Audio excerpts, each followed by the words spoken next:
Okay, back for another week of fights. We've got UFC Vegas 48 up next with Jamal Hill taking on Johnny Walker in the main event.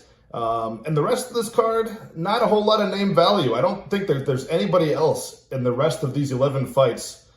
So we've got 22 fighters. I think all of them are unranked besides Jamal Hill and Johnny Walker. Correct me if I'm wrong, but I think that's the case here. We had a lot of late notice replacements, a lot of injuries forcing people off the card.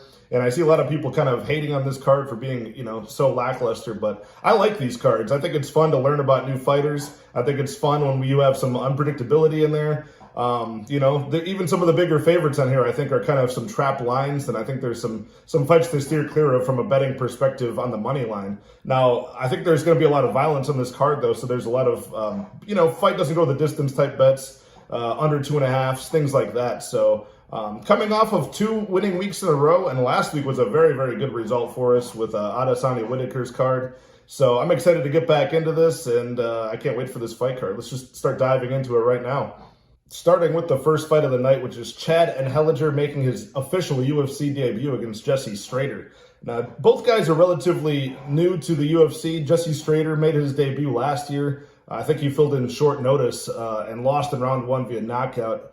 The only thing he knew coming into this fight about Jesse Strader was that he was like Aaron Carter's celebrity boxing coach. I remember that being pretty much the only thing that was said about this guy's ability going into that fight, and nobody had much faith in him against Montel Jackson, who knocked him out as he was expected to. So he's going to try to bounce back against this newcomer, Chad and Hellinger, who's making his debut after a split decision win on Dana White's Contender Series. He faced a very tough guy in Gafarov, who was able to take him down repeatedly throughout that fight, get crazy amounts of control time. But Chad and Hellinger was able to show the more damaging, effective, and total strikes, knocking him down in round 1 and rallying back in round 3 to really steal the fight, and win by a split decision. So Dana White signed him at 35 years old in the bantamweight division. I think Dana White really likes this guy's tenacity. He's had a lot of finishes on the regional scene, and he started his pro MMA career going like 2-5, and now he's come back and won 9 straight. So it's now or never in the bantamweight division, especially. And Chad and Hellinger's, even for the bantamweight, is very, very small. This kind of worries me about him. He's a minus 280 favorite. He's got a 64-inch reach, at 35 years old at bantamweight. Being this big of a favorite, this is one of those trap lines that I'm going to steer clear of in this fight. I don't want to bet the money line on a guy off of a split decision win on the Contender Series, even though it is Jesse Strader, who, has only shown 1 horrible knockout loss in the UFC so far. I think that was last March. And, he's got pretty questionable wins just because the level of competition on the Combate regional scene was pretty low. And as soon as he fought a UFC caliber type guy like Marcelo Rojo, he got destroyed by him. So it seems like whenever he takes that next step up in competition where it's like the edge of the UFC level caliber fighter, he seems to drop the ball. And I expect him to drop the ball here and lose to Chad and Hellinger. But instead of playing Chad and Hellinger straight up at minus 280, I will pick him to win this fight inside the distance. But I got to bet as soon as this line dropped on Bovada, they actually kind of screwed up the line. They put this down at minus 130. Fight doesn't go to decision. And the minus 2.5 was actually more expensive than that. So they kind of forgot to update that line, I think. I'm pretty sure it's closer to like minus 150, minus 160 now, maybe even higher. But fight doesn't go to decision. I got it minus 130. So, I put a unit and a half on that. That's how I want to play this. Just in case Jesse Strader comes through and, somehow catches Chad and Hellinger with his reach advantage, size advantage, something like that. Both guys just show so many finishes, but I'm going to call Chad and Hellinger to get a TKO victory in the 3rd round. Okay, moving up the prelims, we've got a women's strawweight bout between Gloria de Paula and Diana Belbita. Should be a pretty straightforward pick for me here. I'm going to take Diana Belbita to win by decision in this bout. 25 years old, she is 68-inch reach and 5'7", giving her a slight size advantage over Gloria de Paula, who's another young fighter, 26 years old, 5'5", 67-inch reach. Now, that's not the sole reason I'm picking Diana Belbita to win in this fight, though being a stand-up bout is what I predict this will be. I think the reach advantage is significant. Come weigh-in times, on Friday, we'll see if this is actually like a huge size advantage or not. Sometimes these slight things on paper, look even more slight, when they're facing off. They might be the same size, but I think Diona Belbita is the better striker. I think she's got more power.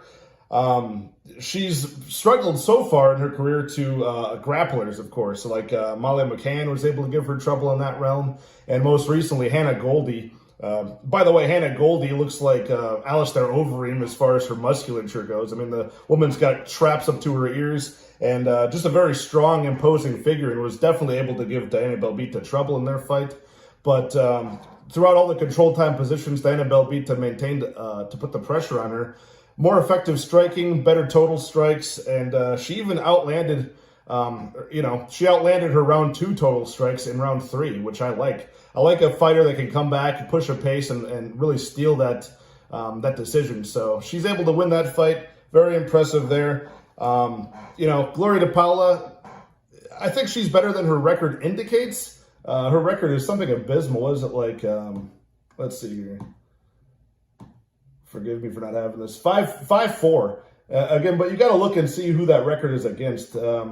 She's had some tough fights already in the UFC, as far as, like Jin Frey. And then, of course, she got KO'd in round 1 minute in by Cheyenne Vlismas. And that actually gives me some cause for concern there, because even though it wasn't clean, I'm not taking anything away from Cheyenne Vlismas and her power there. But, I mean, at women's strawweight, if you're getting iced in round 1, that's going to give me a little bit of hesitation to pick you to win a fight, especially against someone like Diona Belbita, who I think is a better striker overall. I think Diona Belbita will even look like a better striker in this match, not just because she's 25 and probably getting better, but because she won't have to worry about the grappling from Paula, who never has thrown a takedown attempt anybody's way or anything like that. So striker versus striker, even money pick as far as the gambling goes. I think there might be money flowing in on Belbita now. She's probably like a -120, but I think she's going to win by decision. Just because of the durability concern in that one fight, I'd be a little bit scared to take Belbita by decision, but if the number was right, I probably would. I think she wins by unanimous decision. Give me Diona Belbita to win this fight. Okay, moving up the card, we've got a featherweight bout, an interesting one. Skelly making his return, hopefully, against Mark Striegel. And why I say hopefully is because Skelly has had so much bad luck with getting fights matched up. The guy was supposed to face Grant Dawson in 2020. That got canceled twice. Yeah, he was supposed to face Jamal Emmers, even walked all the way up to the cage, and Jamal Emmers just didn't walk out because he had back spasms backstage. So that fight was canceled, and then he was supposed to fight Mike Trezano in the fall of last year, and that fell through. So, just a grueling amount of, time out of the cage. 2.5 years now for Skelly. The guy's not getting any younger for featherweight. He's 36 years old. Mark Striegel, a little bit younger, 33 years old, slightly smaller man. Mark Striegel is 5'8", 70-inch reach. I wanted to fade Skelly just because he's been out for so long, but Mark Striegel hasn't been that active either. And when he was in the cage, he lost to Said Nurmagomedov pretty early in that fight. So even though they both are 18-3, same professional record, Skelly is a veteran of the UFC, and he's been in there against some pretty tough guys. I mean, I know a lot of his wins don't look that relevant anymore. A lot of those guys that he's beat are, either just clinging to their job in the UFC or no longer with the promotion. But at the time that he got those victories, they were still pretty significant, and the way he did them, usually by submission, pretty impressive. He's always got a grappling advantage when he's winning. The thing is, sometimes when he gets his game going early, he's great, but if he doesn't get his game going early, he kind of falls apart later in the fight. But you can say the same thing about Mark Striegel, honestly, and this guy has got his 18-3 record on the Asian regional scene. And you watch some of those fights, and they're just, they're not against the greatest competition, and they're not that impressive either. I mean, he gets away with some very sloppy, techniques against some of these lesser guys in the Asian regional scene, and a lot of these things are just not going to work against Skelly. I wanted to fade Skelly and look for an underdog pick on Mark Striegel here, but I just can't do it. Mark Striegel's, I wouldn't even give him that big of a striking advantage. Some of the striking is pretty sloppy, and with the physical disadvantages against Skelly, I just don't see it going well for him on the feet. Maybe later in the fight he'd get a striking advantage if it stays in the striking realm. But I see pretty sloppy takedown defense and offense from Mark Striegel. Even though he has all those submission wins against lesser tier competition, I mean, he's been out-grappled before. He's been submitted himself early and late in fights. So I'm going to take Chaz Skelly here. Again, as far as betting -200 on Chaz Skelly, not a horrible, horrible price, but when you consider he hasn't been in the cage for 2.5 years, I'm going to stay off of this fight from a money line point of view. Maybe if I were to look at some props and attack it that way, but even still, I mean, you just don't have a lot of data at this level for Mark Striegel, and not a lot of relevant data because Chaz Skelly's been out of the cage for so long. But give me Chaz Skelly to win. Give me Chaz Skelly to win by a first-round submission.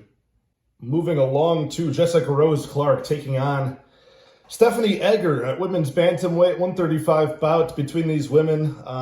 You know, just a stark difference in experience here. You know, we've got 11-6 record, not pretty at all for Jessica Rose Clark, but she's been active since 2012 professionally and taken on a lot of the relevant names that you would know today. I mean, she's beaten Paige Van Zandt for whatever that was worth back in the day. She's has losses to Penny Kanzad and Jessica Ai. So, you know, some of these women that are household names as far as the women's division goes in MMA. She's pretty athletic, and she's pretty confident in herself now because she's coming off of a couple pretty good wins. A vicious TKO stoppage of Sarah Alpar. Very, very violent fight if you go back and watch that one. Impressive win. You know, I mean, it is Sarah Alpar, but just the way that she did it was pretty vicious. And now coming off of a pretty boring but decisive win over Jocelyn Edwards. And it was a win that I liked. I had Jessica Rose Clark that night, and I was happy to see her get a boring W, sticking to the game plan, grinding out some control time. She is a purple belt in BJJ.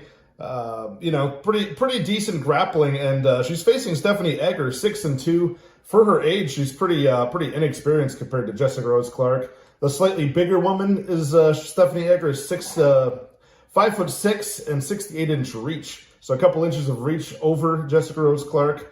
Not that it's going to help her out, I don't think, in this match. But she is a judo black belt, and we're not talking about a Ronda Rousey tier judo black belt. We're not talking about a Kayla Harrison. For being a judo black belt, her takedown defense so far is pretty poor. But she does have the most success, striking-wise, even when she's able to dominate somebody in the grappling realm. Just like we saw her take out Shayna Young in her last bout. She was able to dominate the ground and pound there and get a kind of a weird stoppage in hindsight, but it was like a sharp elbow right over the eye of Shayna Young. She does have a loss to Tracy Cortez. No shame there. Cortez seems to be pretty legit.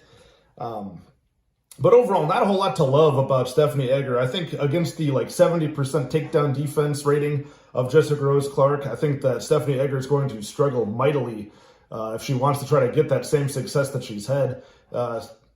Statistically speaking, due to her significant strike ratio, she actually absorbs so far more than she dishes out. She absorbs, a few significant strikes a minute, and she only puts out just over one, I want to say, if you look at the stats. So not a whole lot to love as far as the differential there of the strikes. I think Jessica Rose Clark pretty much is better than her everywhere in this fight.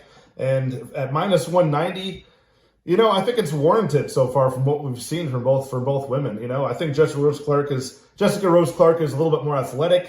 I think even though she's slightly smaller, she just has she's got the experience advantage. She's just more of a gritty fighter, and especially with that the last fight that she has against Jocelyn Edwards, it proved to me that she was willing to stick to a game plan and bring home the W no matter what it takes. So I like that. I'm going to take Jessica Rose Clark to win by decision. Since both of these women have some finishes recently on their record, which is, you kind of have to take notice if anybody finishes anybody in these women's divisions. But you're getting kind of a discount, I think, in the fight goes to the decision, which is at -200, -175 I've even seen, which is pretty cheap considering it's a women's bout here at 135. Jessica Rose Clark, you can see her by decision at +130. I like that option a lot. I'm taking Jessica Rose Clark to win this fight by decision. Okay, another featherweight bout up next. This one's actually really exciting because David Onama is coming back for his second fight in the UFC against a pretty tough veteran in Gabriel Benitez. So the tail of the tape here is going to be David Onama, the slightly bigger man, 5'11", versus Gabriel Benitez, 5'8". David Onama is the younger guy, 27 years old. And you can look at his record. You see his record for face value as it is, which is 8-1 right now. His first loss came into Mason Jones, but he actually went 9-0 as an amateur as well. So he's been fighting since 2014 from an amateur, and then he made the switch over professionally when he was ready to. So you always like to see that. You like to see guys have a little bit more extended experience in their career, especially when they're taking on somebody like Gabriel Benitez, who has had 11 whole fights in the UFC alone. And, so he started in the UFC back in, I think it was like 2014. So he's faced a lot of tough guys. Had mixed success in the division so far. He has had losses, KO losses too, to guys like Andre Fili, guys like Sadiq Yusuf, and even Billy Q, I guess that loss ages well, but still, Billy Q, not a huge power puncher, and to get finished by him by strikes is, not a good look. Training out of AKA is Gabriel Benitez, but unlike a lot of guys out of that camp, he doesn't wrestle that often. He's a pretty good BJJ practitioner, but, kind of more of the defensive front. He doesn't really shoot for takedowns hardly ever. I want to say he only has like 1 or 2 in his entire stint in the UFC so far. Versus David Onama, who's had, unbelievable amount of first-round finishes, early finishes. He's got huge power going in, and usually that scares me off of guys when they come in on their... Like, he took a short-notice fight up a weight class against Mason Jones, who is no slouch. Say what you want about Mason Jones. That's a tough debuting fight for a young guy like David Onama. Up a weight class, he usually fights at 145. He had one of the most impressive debuts in a loss that I've seen. I mean, he almost won that fight against Mason Jones. And what I was saying before is when you see a lot of these guys that have explosive athletic power on the regional scene, a lot of round 1 finishes and not many fights extended, I tend to fade those guys because usually they come up against a guy more crafty in the UFC for their debut who can drag them into deep waters like Mason Jones attempted to and finish them. But David Onama showed no quit. I mean, he almost won that fight in round 3. He never stopped fighting, and he made that a very, very tough out for Mason Jones in that fight. So I like the fact that he was able to display the fact that he doesn't quit as the fight goes on. If things are going his way in rounds 1, he still never stops trying. And, in a fight here where I think it's going to be largely a stand-up bout between 2 guys. I mean, Gabriel Benitez, like I said, not really a takedown guy, more of a kickboxing fighter. I think it's going to be a lot of trouble for him. I think some of those durability questions are going to be answered, and I think it's going to be David Onama taking a very early stoppage here. I'm going to take David Onama to win. I'm going to take him to win a second-round TKO victory over Gabriel Benitez. So for the odds there, minus 170 so far for David Onama. I wouldn't mind that flat out, I mean, he showed that he can go 3 rounds. Whether or not Gabriel Benitez will get finished or not in this fight, I think he will. But at minus 170 for a guy making his second fight off of a loss, I'll take that. I'll take that price tag on him. Could Gabriel Benitez, is there a world where Gabriel Benitez comes out here and, defends the veteran's honor here, in his 12th UFC fight against the guy, basically trying to get his first win? Yeah, I think that world exists, but I just think the size, the athleticism, and the youth is going to be too much. David Onama fighting out of Glory MMA, he's got a great camp. And, he's more experienced than his record suggests. So a long-winded way of saying that I think David Onama is going to win this fight in round 2. Give me David Onama by TKO. I do have to say, though, this bout for me probably is dog or pass as far as betting perspective goes. Even though I do predict that Onama, if I were to get out my crystal ball and predict how this fight ends, I think Onama wins this fight by stoppage. But him being a minus 170 with as little experience as he has compared to 11 UFC fights that Gabriel Benitez has had against some of the toughest guys, I just, no matter the results of those fights, I just think it's a bit disrespectful to Gabriel Benitez. And I don't think we should be laying minus 170 on a guy who, even though he is very athletic, very impressive, looks to have the goods, I don't feel right about laying down minus 170 until I see this guy get a true victory and a true stoppage in the octagon. Okay, up next, the bantamweight bout between Mario Batista and Jayperrin. Jayperrin is making his debut here. He had fought once in the Contender Series a few years ago and lost that decision. So now he's filling in short notice for Khalid Taha, who was supposed to fight Batista. So I'm really excited for Batista to come back in the octagon. I like this guy. He's a very, very explosive guy, as you saw over his win over Miles Johns. And unless your name is Corey Sandhagen or Trevin 5-Star Jones, you're not beating this guy. Sandhagen got him with a slick submission in round 1 in his first loss. And Trevin 5-Star Jones recently beat Batista in his last bout with a very vicious counter. And, nothing to hang your head about. He got caught. And Trevin 5-Star Jones is shown to have crazy power for 135. So I'm not going to hold that against him too much. I still think he's the better guy here. I had to dig up regional scene footage on Jayperrin, and although it looks impressive against some lower level guys in the regional scene, I don't think a lot of those things are going to fly against Batista, who is, I think, the more active striker, the better striker, and somebody who showed both offensive and defensive capability on the ground. So, I like Batista pretty much everywhere at minus 275 on the money line.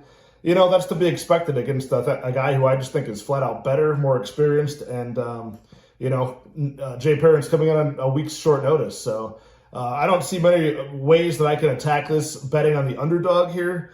So I'm just going to have to roll with Mario Batista, who I do think is the better fighter here, has got a pretty high ceiling, training out of MMA Labs. And at least even in his regional scene, he's fighting in promotions like Combate and LFA against some decent competition. So give me Mario Batista to win by, I think, a second-round TKO. Okay, up next, this is another probably quick breakdown here because it is a short-notice replacement. We got Jonathan Pierce coming in at featherweight against Christian Rodriguez. Christian Rodriguez on short notice here. I believe it was like Austin Lingo or somebody that was supposed to fight Jonathan Pierce, but that fell through earlier in the week, so now we have Christian Rodriguez, undefeated prospect from my neck of the woods in the Midwest, fighting out of Rufus Sport MMA, a gym that's just really, really well known for its wonderful kickboxing program. A lot of good strikers come out of that gym with Duke Rufus. They got pretty good. Even though they're not known for it in the UFC, they do have very good and capable jiu-jitsu coaches there too. So I think Christian Rodriguez has got a very high ceiling. You look at his regional scene tape. Even though they're not against the best competition, it looks like he's facing just whoever he can get his hands on to get some activity at a young age here, 24 years of age. So it's just a tough spot. I think he's, taking this opportunity, of course, to get into the octagon. Who wouldn't? But this is a very, very tough ask against Jonathan Pierce, who, even though he slipped up against Joe Lozon early on in his UFC career, he's come back in a big way against Kai Kamaka. Amazing win that ages well, and now Omar Morales back in UFC 266 in September. So just showed very, very, very, very good promise to be, we kind of forgot about Jonathan Pierce after he lost to Joe Lozon, because at that point in Lozon's career, you're kind of like, oh, wow, who's this bum coming in that Joe Lozon was able to beat early? Mistakes happen. It looked like he slipped on a banana peel in that bout, but now he's come back in very dominating fashion. And he has got power that translates to the later rounds of a fight. He's got just very, very tenacious activity in the ring, outlanding his opponents more than they land on him. And he shows very good capability pretty much everywhere right now over Christian Rodriguez, in my opinion. Minus 330, the price tag on, the favorite here. But, he could look like a minus 1,000 out here, in my opinion, just because, again, he's just more experienced. He's a little bit older, much bigger, and I just think that, this is one of those undefeated fighters in Christian Rodriguez where you kind of have to get your loss early, and then that kind of humbles you. You come back and you fix those things. He's only 24 years old, so, I think even at 29 years old, Jonathan Pierce had to have that happen earlier in his career. He had some losses, and then his first loss in the UFC. He comes back, looks amazing. I think the same will happen for Christian Rodriguez. But now was not the time. Give me Jonathan Pierce to win and inside the distance. I think it'll be by strikes in the third round. Okay, up next, a middleweight bout between Joaquin Buckley taking on Abdul Razak Alhassan.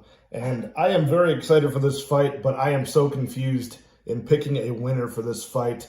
Looking at both the metrics and just their paths to victory, where they've had success, it is very difficult for me to pick a winner for this one.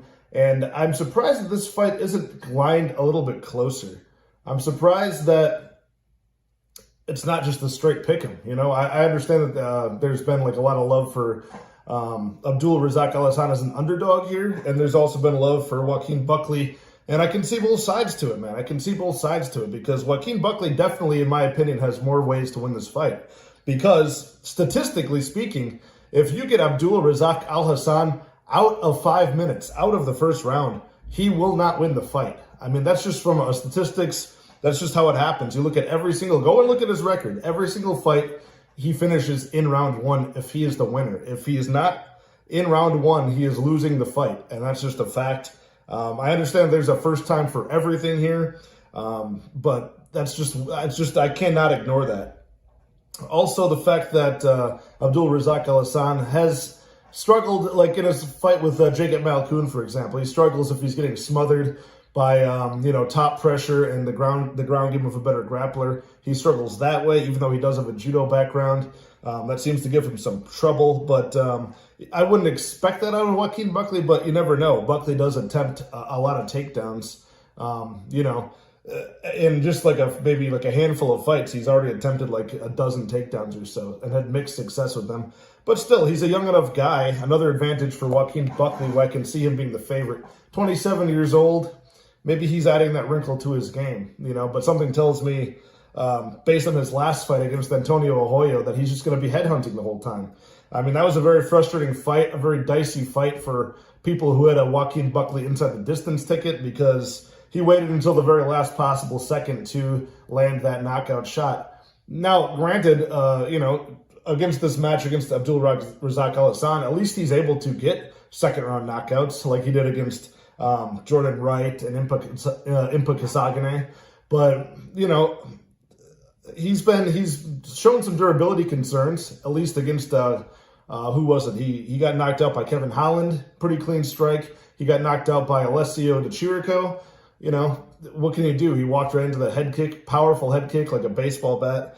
Abdul Razak Alhassan, you've never seen finish except for Chaos Williams. So, it's just a very confusing bout. I will say, though, Abdul Razak Alhassan, 36 years old, so what we see out of him is probably what we're going to get, as far as him just winning by a round 1 KO. Now, that's live, but I could see that happening to Joaquin Buckley is why I'm so confused. I can see that being a very likely scenario, that he gets knocked out by Abdul Razak Alhassan in round 1.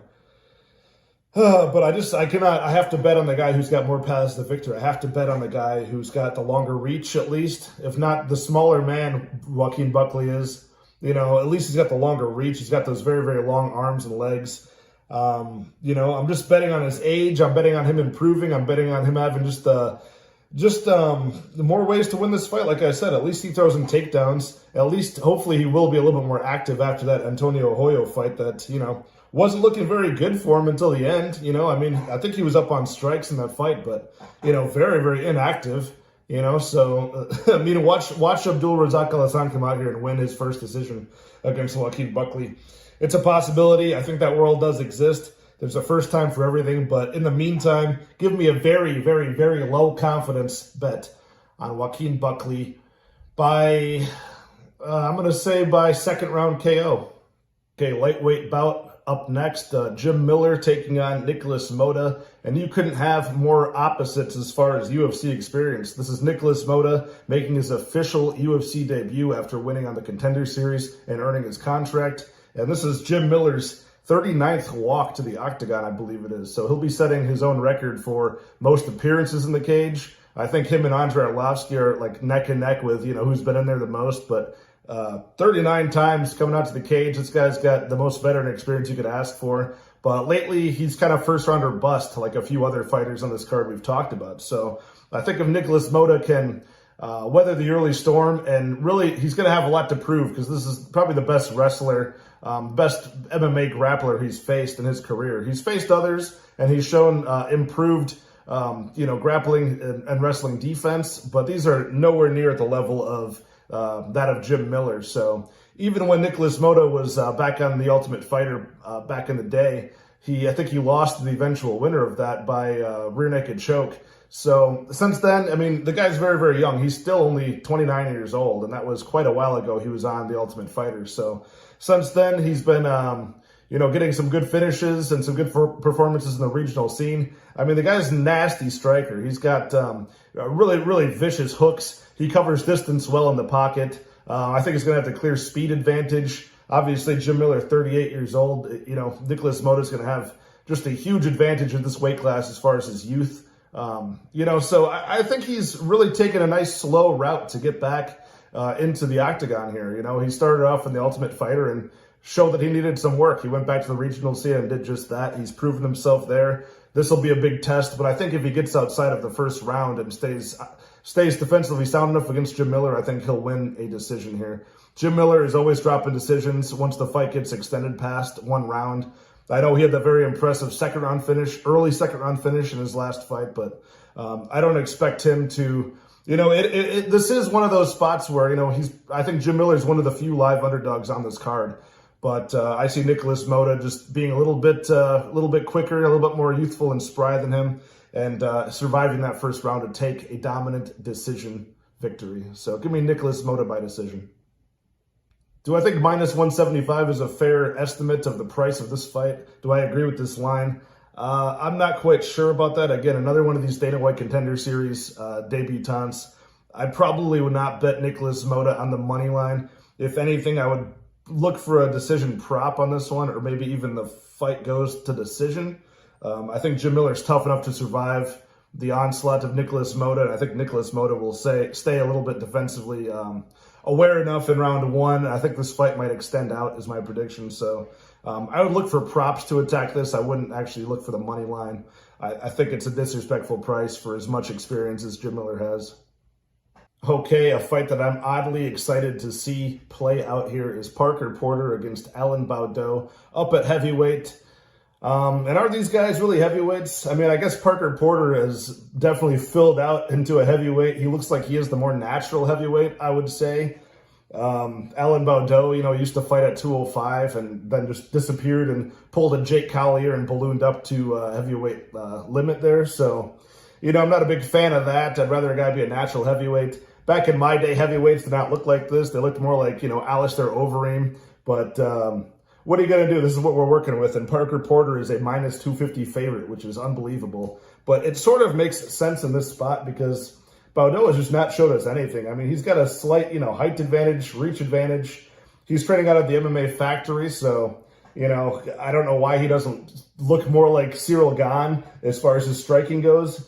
His striking didn't look horrible in his last fight, but, his volume is just pretty poor after, the fight gets extended in any fashion. So Parker Porter, at least this guy, even though I wanted to fade him when he came into the UFC, he made a fan out of me when he faced Josh Parisian and had an amazing comeback victory there and just laid it on in the third round. So oddly good cardio from Parker Porter for his appearance. Doesn't look like he would have that, but the guy can push a pace and he can sprinkle in takedowns here and there.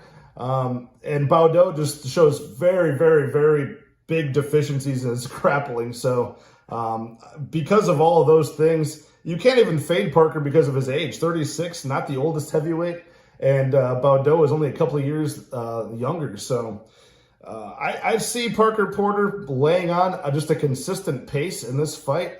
Is there a world where Baudot can come in here and sleep Parker Porter? Yeah, but I think that feeds into that, that plus 200 underdog price tag. I think he's got about that much of a shot at doing that. So this line, I sort of agree with. I'm certainly not going to lay my money on Parker Porter here at minus 250. I would hope to attack this from a different angle, but, I could see Parker Porter finishing Alan Baudot later in the fight by like a ground and pound type of scenario where like fatigue sort of plays into a role of how damaging the unanswered shots are. So I'm going to say Parker Porter by TKO in round 3 is what I'll say. So give Baudot a little bit of a time to fatigue. The volume starts to add up from Parker Porter, and I think Parker Porter's cardio is going to be part of the saving grace in this fight. So give me Parker Porter. Okay, I can't believe I'm saying this. I'm looking at this in disbelief right now, but this is our co-main event. It's Kyle Daukaus versus Jamie Pickett, and I really don't know why this is the main event. I think even Parker Porter versus Ellen Badeau can be a better co-main event than this. But, it is Jamie Pickett coming in on short notice against Kyle Daukaus. So, and dare I say, Jamie Pickett is coming off of 2 victories here. So he's on a streak, which is pretty crazy. But they are over Laureano Staropoli, who's no longer with the promotion. And if it wasn't for the giant size advantage that Pickett had in that fight, I don't think he would have won. Nonetheless, then he took on Joseph Holmes, the newcomer in his last fight. And man, was that a close fight. If it wasn't for the takedowns and the control time of Jamie Pickett, I actually think he got outstruck I think he got outstruck by like one significant strike according to the metrics by Holmes, but it was Jamie Pickett giving up the first round, edging out control time in the second and the third, and just barely outlanding him in the third. So, he got the decision there, 29-28. But, I mean, that's not going to bail him out of this against Kyle Daukaus. He wants nothing to do with the ground game of Kyle Daukaus, who's got an 80% submission rate, very, very slick, legitimate Brazilian Jiu-Jitsu practitioner. And he's just as big as Jamie Pickett. Jamie Pickett's going to have a reach advantage against almost anybody with the 80-inch reach. But Jamie Pickett listed at 6'2", Kyle Daukaus 6'3". And Kyle Daukaus just faced somebody with that same long reach in Kevin Holland. And, technically he beat Kevin Holland. There was an accidental clash of heads there, which actually really saved me that night because I had a giant parlay rolling on. I had a full card sweep, and it was all hinging with Kevin Holland getting the W. And luckily they made it a no contest, so I got a push, and I got that full card sweep. So that was a fun night, but Kyle Daukaus beat Kevin Holland. So because of that, I have trouble. I mean, he basically just had a harder fight that he won than the one with Jamie Pickett. So he proved that he can get a bigger, longer man, in a chokehold and finish him. So I think he's going to be able to do the same thing with Jamie Pickett here. If nothing else, then ride out control time positions for the majority of the fight. But, I think Kyle Daukaus has got a lot of promise. You think he's improving? I think he's got the goods. He technically is a better striker by the metrics as far as efficient striking because Jamie Pickett actually has like a negative strike differential. He absorbs more than he lands. So I think Kyle Daukaus can win this fight in a number of ways, but the simplest path to victory would be submitting Jamie Pickett. So I'm gonna say Kyle Daukaus wins second round submission against Jamie Pickett. Finally, at the main event of the evening, this is Jamal Hill taking on Johnny Walker at light heavyweight. I did a full deep analysis of the styles of both of these guys on my channel and my prediction for it, so check that out if you haven't already. But pretty much all of the tape study and the stats led me to Jamal Hill as the winner of this fight. I think he's going to do it early, but I think he has the ability to win in a multitude of ways. He can win this fight early, late. I think he's got better cardio. I think his striking is just cleaner. So, a guy that can kind of match the physical stats in some ways of Johnny Walker, I think will give Johnny Walker a bit of trouble here. Maybe even a bit of hesitancy to open up like in his last fight. So that's why I don't really want to play a time prop here per se, but I do think that Jamal Hill will end him in the first round. And the sooner that Johnny Walker opens up, back to his old ways of being an active offensive striker, I think that he'll be countered that much quicker. I think that this guy is a defensive liability on the feet. He leaves his chin up when he goes for some of these strikes. Anytime he throws those teep kicks or knees up the middle, sometimes even some of his leg kicks, he doesn't use his range all that well for being 6'6" with a 82-inch reach. Doesn't use it all that well, and usually his chin is up in the air. I think that lead hook of Jamal Hill is going to end this fight and end it in the first round.